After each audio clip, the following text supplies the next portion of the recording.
क्षेत्र विकास उसका एक 12 योजन का लेकर के और एक मंच बनाया जाए और इसका विकास किया जाए और इसको मुख्य क्षेत्र बनाया जाए। मैं समझता हूं कि बहुत काम यहां पर करने का है और यहां पर एक पुरातत्व क्षेत्रज्ञ समिति का निर्माण होना चाहिए जो यहाँ के पुरातत्व को देखे और उसका उपयोग करके एक ग्रंथ का, बहुत सुंदर ग्रंथ का निर्माण करे। एक दूसरी बात एक ये भी हम कहना चाहते हैं कि बंधुओं, हमारा विद्वत समाज आज सार्थक है। उस सार्थक शब्द में श्लेष भी है, समृद्ध है। मुझे मात्र निवेदन ये करना है कि उनके पीछे जो परंपरा है, आज जिसको धन की आवश्यकता है, मेधा की आवश्यकता है, शोध की एक गाइडेंस की आवश्यकता है, हमको आगे बढ़ाएं ताकि हमारी ये जैन परंपरा, जैन सांस्कृतिक परंपरा अधिक से अधिक उन्नत हो, विकसित हो और हम सब लोगों के सामने वो अच्छी तरह से आ सके। समय कम है और इस दृष्टि से हमें जो कुछ कहना है वो इससे अधिक कहने की आवश्यकता फिलहाल में नहीं है। मैं पूज्य आचार्य श्री से निवेदन करना चाहूँगा कि वे इस क्षेत्र के विकास में अपना योगदान दें। वे इसी क्षेत्र के हैं और उनका अधिकार, या यूँ कहना चाहिए कि हमारा अधिकार उनसे निवेदन करने का है कि इस क्षेत्र के लिए वो अपना आशीर्वाद दें ताकि इस क्षेत्र का विकास हो सके। इन शब्दों के साथ मैं उनसे निवेदन करना चाहूँगा कि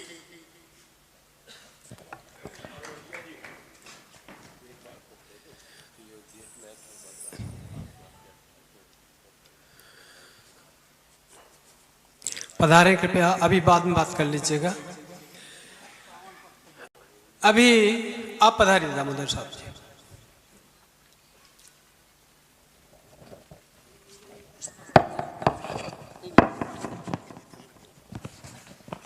अभी जो अध्यक्ष जी ने कहा है उसकी शुरुआत हो चुकी है।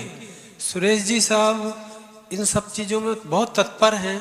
इन्होंने निकालवाया है कई लोगों से कि कितनी समूषण की परिधि कितनी रही होगी और उसकी चारों ओर से फिर परिधि कितनी होगी और हमें उसको रेखांकित करना है। और रेखांकित ही नहीं करना है बल्कि उतनी परिधि में कुछ ना कुछ जरूर मिलेगा पुरातत्व का। और भी कोई चीजें ऐसी उन्होंने यहाँ तक कि 2 पेड़ों को गिनवा रखा है जिसके नीचे उन्होंने केवल ज्ञान प्राप्त किया था। पार्श्वनाथ भगवान ने 2 के पेड़ों को की आपने गिनती लगवा रखी है और बाकायदा उनके पेड़ों की फोटो हमारे पास भेजी कि ये पेड़ ये है, ये पेड़ है, उनको उसमें रखा है। तो ये सब काम, और फिर तो वो उनके अधीन तो ये सब जंगल आदि रहे हैं तो उनको बहुत अच्छा अनुभव है। और जिस चेले को बोल देते हैं वो कभी ना नहीं करता। लेकिन इस कार्य की इसलिए अध्यक्ष महोदय की ओर से और पूरी समिति की ओर से हम सुरेश जी साहब का धन्यवाद करते हैं। और अब कोई भी समय ना लेकर के अध्यक्ष आचार्य श्री से निवेदन करने के लिए हम लोहारी साहब से कहेंगे, कृपया आप धन्यवाद ज्ञापन करें और आचार्य श्री से निवेदन करें। परम पूज्य गणाचार्य आचार्य श्री जी के चरणों में कोटि कोटि नमन करते हुए, सभी साथियों को सत सत नमन करते हुए, माता जी को बदनामी करते हुए, सभी आगंतुक अतिथि विद्युत परिषद को ने जिन्होंने हमें इस पंच कल्याणक में विद्युत गोष्ठी करने का समय प्रदान किया है। प्रबंधकारिणी न्यास एवं महोत्सव समिति आप सभी का हार्दिक अभिनंदन और वंदन करती है, स्वागत करती है और भविष्य में ये आशा रखती है कि जब भी नगर कमेटी आपको आमंत्रित करे, अपनी उदार भावना के साथ यहाँ आप पधारें और हमारे क्षेत्र के विकास में सहयोग प्रदान करें। और परम पूज्य आचार्य श्री के मंगल देशना के लिए मैं पंडित विनोद जी से निवेदन करूँगा कि वो आज की मंगल देशना के लिए आचार्य श्री से निवेदन करें और आज की आरती के बारे में भी बताएं।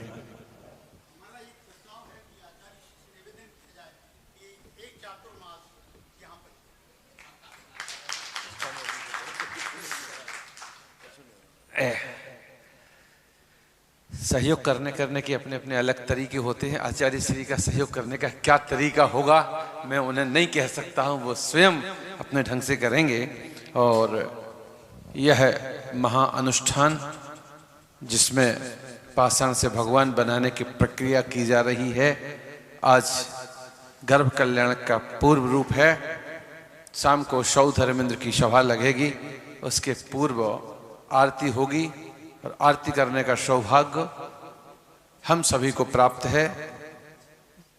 जो व्यक्ति महाआरती का सौभाग्य प्राप्त करेंगे वो अपने घर से, जहां उनका निवास है, वहां से हाथी पर आरूढ़ होकर के राजसी वेशभूषा में दिव्य घोष के साथ पंडाल तक आएंगे। और अगर उनके घर परिवार के लोग हैं तो बग्घी भी है पूरे वैभव के साथ जिनेंद्र भगवान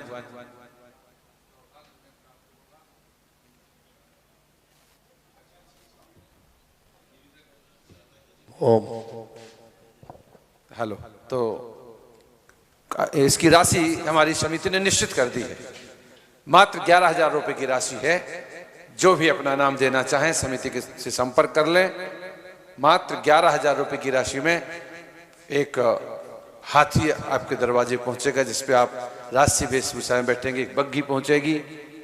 बहुत आज छोटी सी राशि है, वो इसलिए कि आज पहला दिन है। 11,000 रुपए की राशि। चलिए भैया नाम लिख लीजिएगा। बहुत बढ़िया।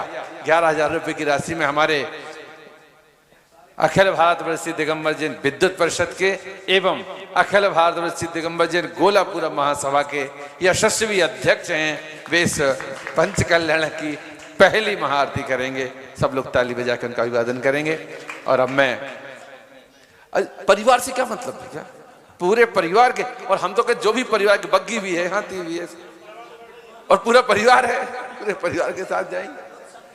हाँ, और पूरे विद्वान आए, उसमें कोई दिक्कत नहीं। और अब मैं, समय बहुत कम बचा है, पूज्य श्री के चरणों में इस भाव के साथ विनंती करता हूं कि सभी विद्वानों ने अपने अपने भाव रखे हैं और आप इस क्षेत्र से और विद्युत परिषद से भी बखूबी परिचित हैं।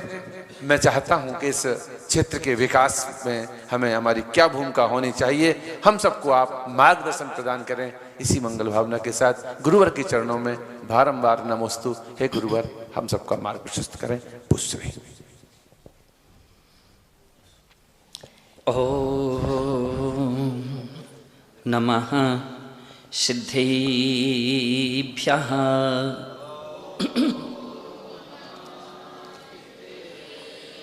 ओम नमः सिद्धेभ्यः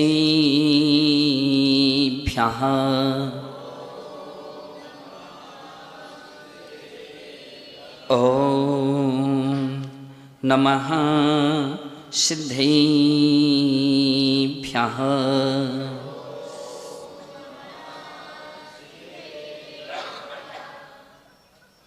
जय वीतरागदेवं जय जिणवाणी हिय करी मादा जय गुरु विमल सम्मदी चरणी जुगली सयावंदी चरणी जुगली सयावंदी।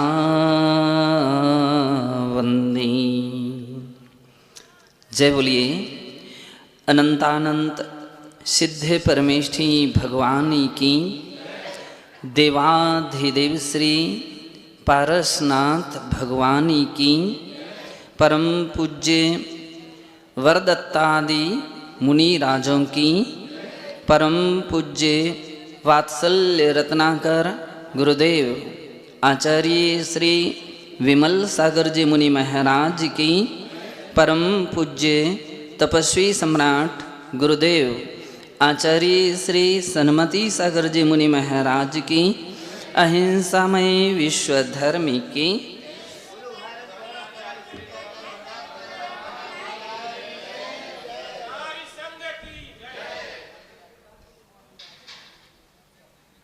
बंधु नयनाभिराम नयनागिरी को जब हम देखते हैं तो नैनागिरी मुझे सभी क्षेत्रों में दिखती है।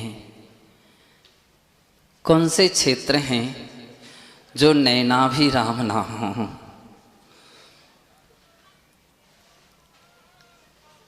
नैनागिरी का एक नाम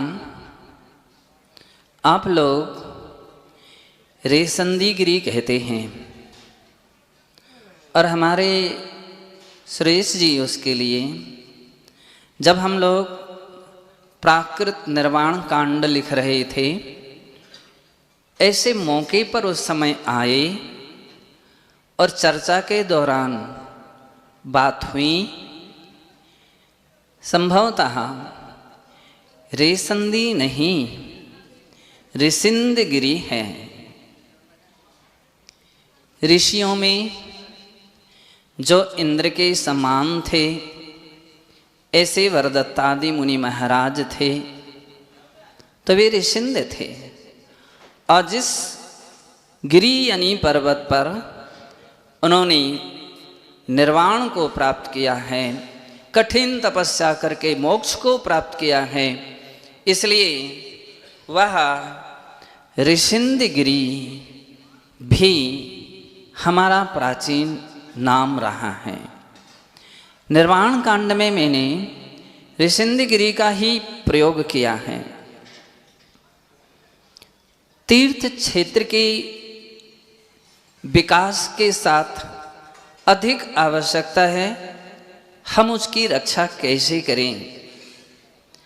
आज तक का इतिहास है कि जैन समाज ने कभी भी किसी के भी मंदिर, मूर्ति, तीर्थ इन पर अतिक्रमण नहीं किए हैं, आक्रमण नहीं किए हैं, उन पर अनावश्यक कब्जा नहीं किया है। लेकिन कहीं ना कहीं कुछ ना कुछ हमारी कमी रही है, तो वह यह रही है कि हमने विकास की बातें की लेकिन रक्षा की बातें बहुत कम की हैं। आज के समय में ये बहुत अधिक आवश्यक हो गया कि हम अपने क्षेत्रों की सीमाओं को निश्चित करें। हम अपने इतिहास के पन्ने केवल जैन शास्त्रों में ही नहीं, अन्य इतिहास के पन्नों को भी उसमें खोजें और उसमें समाविष्ट करें। हम अपने तीर्थ क्षेत्रों के विषय में अन्य इतिहासकारों के लिए भी जानकारी दें, क्योंकि बहुत सारी बातें ऐसी हैं जो हम अपने ग्रंथ पढ़ते हैं, शास्त्र पढ़ते हैं, वह हमारे तक ही सीमित रहती हैं। मुझे बड़ी प्रसन्नता तब हुई जब हमारे न्यायमूर्ति बिमला जी ने वो ग्रंथ तैयार किया और नैनागिरी के ऊपर सुंदर विशाल काफ़ी सुंदर सामग्रियाँ समाविष्ट की थी। हमारे जय निशांत जी ने भी आधुनिक तरीके से उस पर थीसिस और पीएचडी के रूप में, कौन सी बहन थी कोई, अर्पिता रंजन के द्वारा पीएचडी कराई और उसमें काफ़ी प्रामाणिक सामग्रियां संग्रहित की हैं। मुझे लगता है कि एक हमारे ऐसे मजबूत दस्तावेज कहलाते हैं जो कालांतर में बहुत बड़ा संबल साबित होते हैं, और तब ज़्यादा संबल साबित होते हैं जब कहीं ऐसे प्रसंग आते हैं। हमारी समाज में सदैव भाईचारे की भावना रही है। समस्त जहाँ जहाँ भी हम लोगों ने जा करके देखा, प्रायः सभी को लेकर के चलते हैं, सभी के साथ होकर के चलते हैं, और यही कारण है कि सभी जैन समाज के साथ रहते हैं। कहने के लिए तो यूँ कहा जाता है कि जैन समाज वर्तमान आंकड़े के अनुसार 1.5-2% जितनी भी हो, लेकिन 25% लोगों के लिए अपने हाथ में लेकर के चलने का दावा रखती हैं। 25% लोग जैन समाज से जुड़े हैं। बंधुओं, इन सारी बातों को हमको अवश्य ध्यान रखना होगा। मुझे आज इस बात की भी बड़ी प्रसन्नता है कि आज यहाँ पर अखिल भारतवर्षीय विद्वत परिषद का एक सामयिक अधिवेशन चल रहा है, और विद्वान जो हैं, जब हम लोग तारंगा जी में थे सिद्धांत वाचना के समय, हमारे उस समय नरेंद्र प्रकाश जी फिरोजाबाद के थे, नीरज जी निर्मल जी भी उस गोष्ठी में थे। तो ऐसी ही उन्होंने बात रख दी, एक लेख महाराज माताजियों के भी हो जाएं, और हमारे संघ के तात्कालिक महाराजों ने माताजियों ने सुंदर लेख तैयार किए, और वो भी धवला जी के ऊपर तैयार किए, जय धवला के ऊपर तैयार किए। और जब उन आलेखों का वचन हुआ तो नरेंद्र प्रकाश जी बोले कि अब तो मुझे लगता है कि हम लोगों की महाराजों के सामने कोई गिनती नहीं होगी। सारे सिद्धांत की बातें साधु जन करने लग जाएं तो अब हमको कौन सुनेगा। मैंने कहा नहीं पंडित जी, महाराजों की एक सीमा है, वो अपनी सीमा तक ही पैदल विहार करके कहाँ तक जा सकते हैं, कितनी दूर तक जा सकते हैं। उससे भी ज़्यादा दूरी तक आप सब जा सकते हो, उससे भी अधिक संख्या में आप लोग भी जा करके समाज में नई जागृति ला सकते हैं। तात्कालिक प्रसंगों पर भी आप उपस्थित हो सकते हैं। बंधुओं, मेरी सोच है, मेरा विचार है कि विद्वत परिषद हो, विद्वत संघ हो, शास्त्रीय परिषद हो, जो भी परिषद हैं, ये सब हमारी जैन धर्म की प्रभावना और श्रुत सेवा समिति कह दें तो अतिशयोक्ति नहीं होगी। श्रुत सेवा समिति है, प्रभावना समिति है, अपनी अपनी सीमाओं में। ये भी पक्की बात है, ज़्यादा संख्या दी एक समूह में हो जाए तो उसका उतना सही कंट्रोल करना कठिन हो जाता है, और एक छोटे छोटे समूह में बट जाए तो एक उपलब्धि होती है। हम लोग जब रायपुर में थे, अजित पंडित जी हैं, ऋषभ पंडित जी, हम जब रायपुर में क्षुल्लक अवस्था में हमारा आचार्य महाराज के साथ दुर्ग में चातुर्मास हुआ, तो वहाँ पर एक पंडित जी आते थे, व्याकरण की भी क्लास लेते थे और संभवतः सर्वार सिद्धि ग्रंथ की भी क्लास लेते थे। पंडित भगवान दास जी और दुर्ग के बालचंद जी पंडित जी थे। तो वे हमेशा एक बात करते थे, बोलते थे, महाराज आप लोगों में स्पर्धा होना चाहिए, स्पर्धा होना चाहिए। मैंने कि पंडित जी क्या सुना रहे हो, क्या पढ़ा रहे हो? दुनिया कहती स्पर्धा बंद करो, तुम कह रहे स्पर्धा होना चाहिए। बोले स्पर्धा होना चाहिए। उन्होंने एक श्लोक याद किया तो आप 2 करेंगे, तुमने 2 किए तो वे 4 करने की कोशिश करें। ऐसी स्पर्धा होगी तो ज्ञान कई गुनी गति से गतिमान होगा और विकास हो सकता है। बंधो, विद्वानों के बीच में एक और अधिक आवश्यकता इस बात की भी है कि आज का युग कंप्यूटर युग है। आपको जगह जगह जाकर के ऐसे भी व्यक्तियों को खोजना है जो धर्म के लिए समर्पित हैं, श्रद्धालु हैं और कुछ कर सकते हैं। वे जगह जगह जाकर के बहुत कुछ ऐसी दिगंबरत्व की सामग्रियां हैं जो हमारी सीमाओं में हैं। उन्हें आप वेबसाइट में डाल सकते हैं, गूगल में डाल सकते हैं। हम दिगंबर में ये बहुत बड़ी कमी चल रही है कि हम इस दिशा में काफ़ी कम पीछे हैं।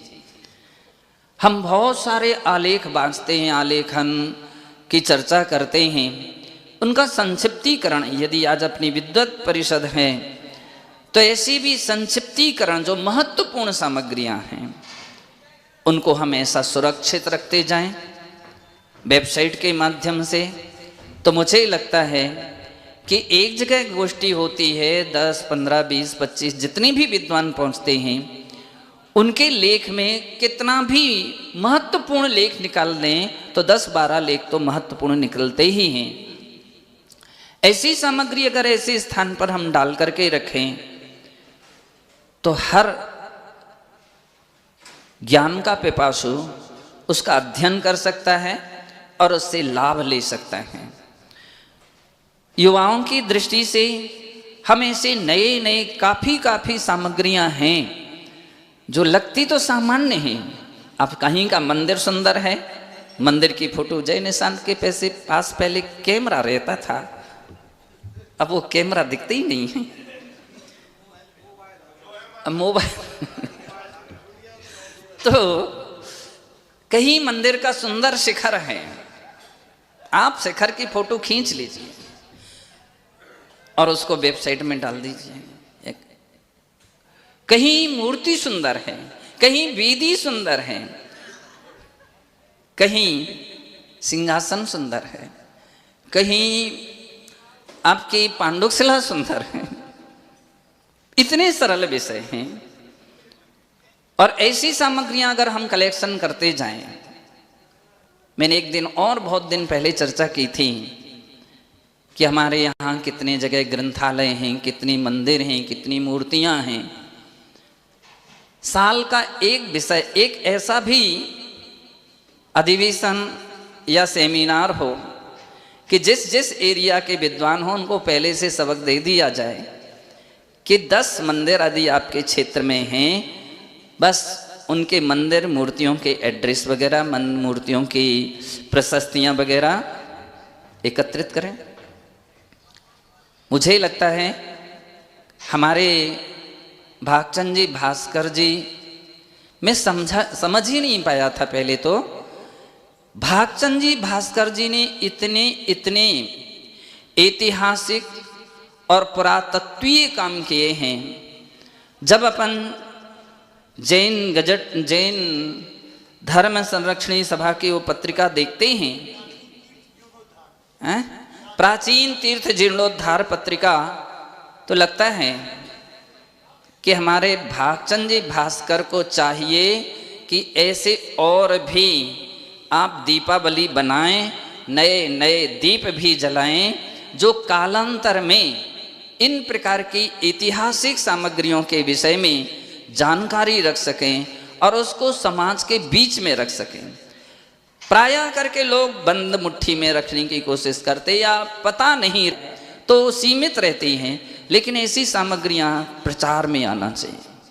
मैं अंत में एक बार इस विषय में भी कहूँगा, तीर्थ क्षेत्रों के लिए हम नए तरीके से उसके लिए क्षेत्र के नाम पर, तीर्थ के नाम पर रजिस्टर्ड कर सकते हैं और भारतीय इस विधा को आगे ला सकते हैं कि जिससे आम जगत इस बात को समझ सके, जान सके कि कोई जैन तीर्थ है या कोई जैन क्षेत्र है और उसकी प्रामाणिक सामग्रियां। आज बहुत कुछ ऐसे लोग होते हैं जो इस बात के लिए जिज्ञासु रहते हैं कि इसके विषय में आपके पास क्या रेफरेंस है, क्या प्रमाण हैं। हम ऐसी सामग्रियों को एकत्रित करें और उसको जगत की दृष्टि में सामने ला करके रखेंगे तो मुझे लगता है हम सही मायने में अपने तीर्थों की प्राचीनता की अच्छी मात्रा में रक्षा भी कर सकते हैं, प्रभावना भी कर सकते हैं और उसका विकास भी कर सकते हैं। दामोदर जी ने हमारे बहुत अच्छी एक बात रखी है और निश्चित है समय सभी एक जैसे नहीं होते हैं। उन्होंने महावीर भगवान की बात रखी। 2550वां निर्माण महोत्सव प्रारंभ हुआ और ज़्यादा कुछ नहीं, जितना महाराजों से बन सका उन्होंने दिल्ली में अनेकों संघों ने बैठ कर के उसकी एक अलग जगाई है। इसी प्रकार से पारसनाथ भगवान के जन्म दिवस और निर्वाण दिवस में भी हम ऐसी कुछ आवाज़ उठा सकते हैं, क्योंकि अभी दामोदर जी अकेले उठाते हैं। बतलाते थे जब माइक नहीं था तो व्यक्ति बोलता था तो सीमित एरिया तक बात पहुंचती थी। बाद में माइक का आविष्कार हुआ तो बहुत दूर तक आवाज़ पहुंचने लगी। आज टीवी और मोबाइल का आविष्कार हो गया तो एक ही क्षण में देश विदेश तक बात पहुंचती है। बात अगर सभी लोग इस बात पर ध्यान दें और चारों तरफ से जुट जाएं कि हम पारसनाथ भगवान की इस देशना स्थली पर ऐसे भी हम पारसनाथ भगवान को कितने ऊंचे उठा सकते हैं, कितनी दूर तक पहुंचा सकते हैं और ये अलख जगाने का प्रारंभ यदि हुआ तो वह पारसनाथ भगवान की देशना स्थली से हो तो मुझे भरोसा है कि इस बात का समर्थन हमारे देश के राष्ट्रपति और हमारे देश के प्रधानमंत्री भी बड़े गर्व और आदर्श के साथ करेंगे और हम पारसनाथ भगवान को बहुत दूर दूर तक पहुंचा सकते हैं। हम उनके नाम पर और उनके सिद्धांतों के भी हम भरपूर मात्रा में जगत के लिए कल्याण का एक आदर्श प्रस्तुत कर सकते हैं। बंधो, मुझे इस बात की भी बड़ी प्रसन्नता है कि नैनागिरी हमारा ही क्षेत्र है, पराया नहीं है। और निश्चित है कैसे तीर्थ क्षेत्रों में साधुजनों का केवल आना जाना ही पर्याप्त नहीं है। 2 दिन के लिए आते हैं लोग, पहचान भी कोई दूसरे को नहीं पाते हैं। श्रेयांसगी का जो विकास क्रमिक हुआ है तो उसके विकास में काफ़ी समय लगे हैं और काफ़ी समय का परिणाम भी इतना अच्छा निकला कि इस वर्ष का वहाँ का विकास, वहाँ के निर्माण और गजरथ पंचकल्याणक काफ़ी अच्छी प्रगति पर रहे हैं। मैं चाहूँगा यदि अपन लोग सभी इस दिशा में प्रयत्नशील रहेंगे तो कोई भी बातें कठिन नहीं रहती हैं। हम घबरा जाते हैं, बहुत जल्दी घबरा जाते कि कैसे होगा। पूछना तो अशोक जी से पूछ लो, कोई ना कोई दमदार व्यक्ति भी सामने आते हैं, बोले नहीं सब कहीं सही होगा। और बिल्कुल ना घबराएं। याद रखें,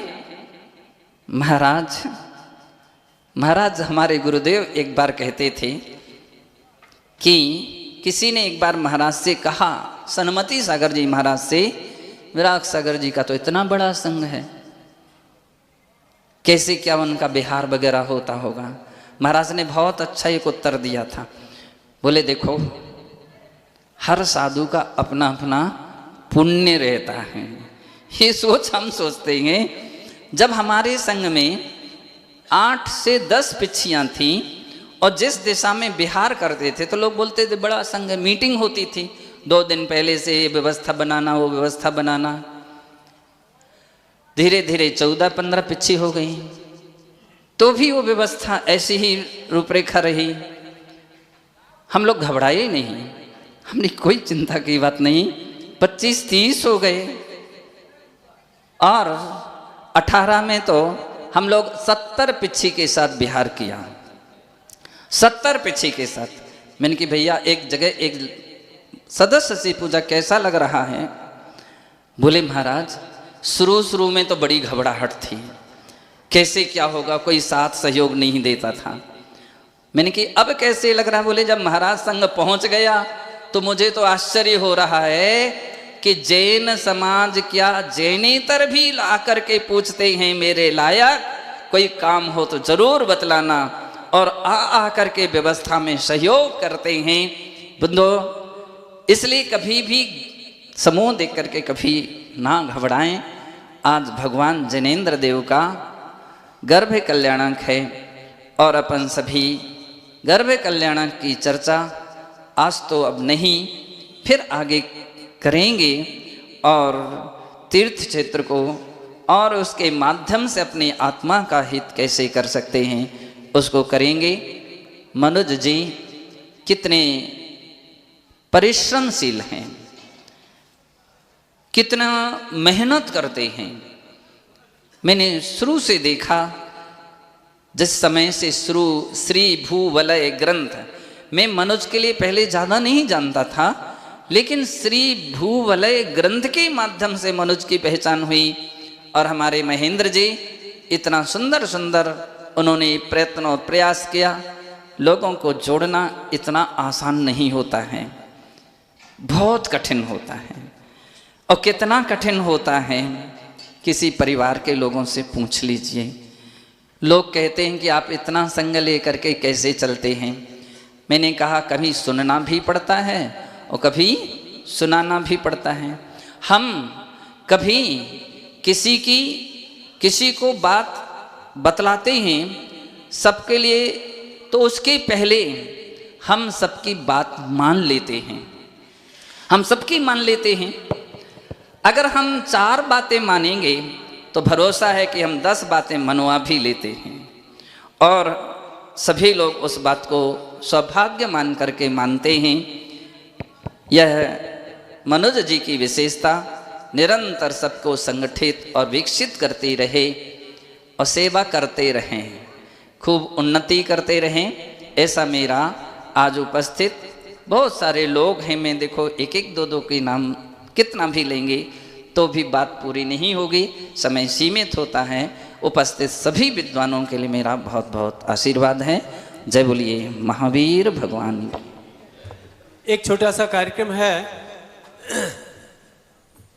बड़े पुजारी श्री कोमलचंद जी जैन को कुछ एक प्रशस्ति प्रदान की जाना है, उनका सत्कार किया जाना है। वे कृपया यहाँ आए। श्री पंडित कोमलचंद जी जैन, और उनको अभिवंदित करने के लिए श्री संतोष जी घड़ी, संतोष जी बैटरी कृपया आए।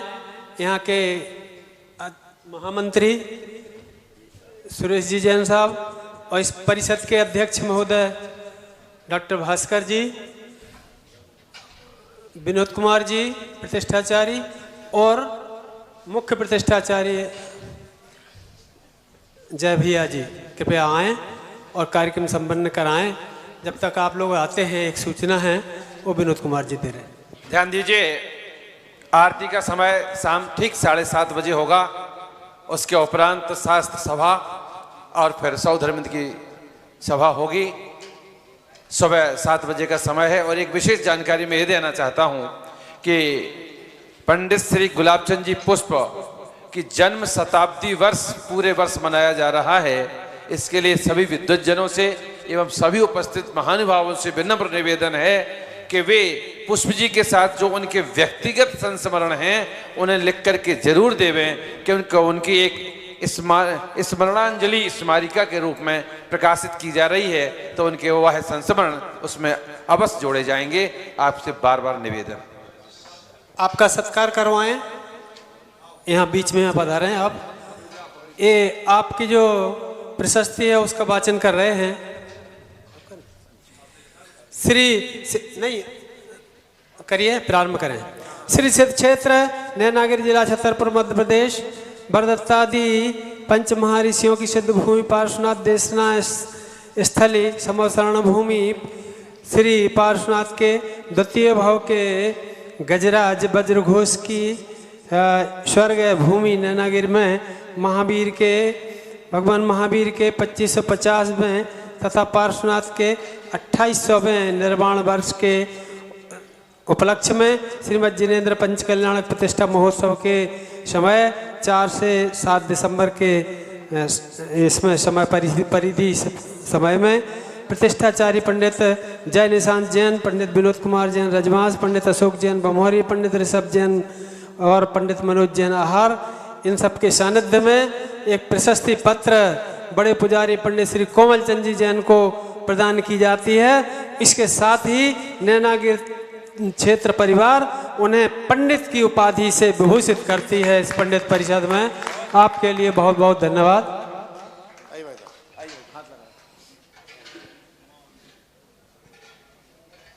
एक और फोटो लो। मैं तो आया फोटो जोरदार आने चाहिए। हम छापेंगे भैया 25 अखबार। दिया जाए कि पुजारी शब्द की जगह पंडित जी का प्रयोग किया जाए। हाँ, किया ही जाएगा। पंडित की उपाधि है तो आपको पुजारी। जितने पुजारी हैं सबके लिए पंडित जी। हाँ हाँ। जबानी आनते सूझे लो कालो शोभाणी मस्तक नमो।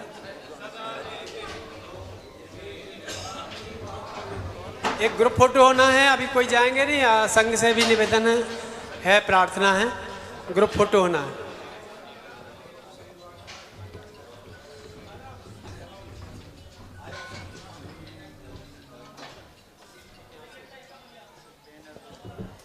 अपनी पगड़ी के साथ में कृपया पधारें सभी विद्वान। पहले यहाँ ले लेंगे फिर उधर लेंगे। हाँ, यहाँ बीच आ जाएं कृपया। इधर ही आ जाए। यहाँ खड़े हो जाएंगे। आचार्य श्री आ जाएंगे। अरे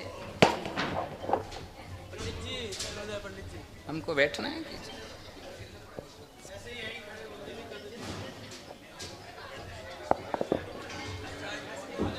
थोड़े 2 मिनट। वो कैसे खिसकेगा बाद में? हाँ,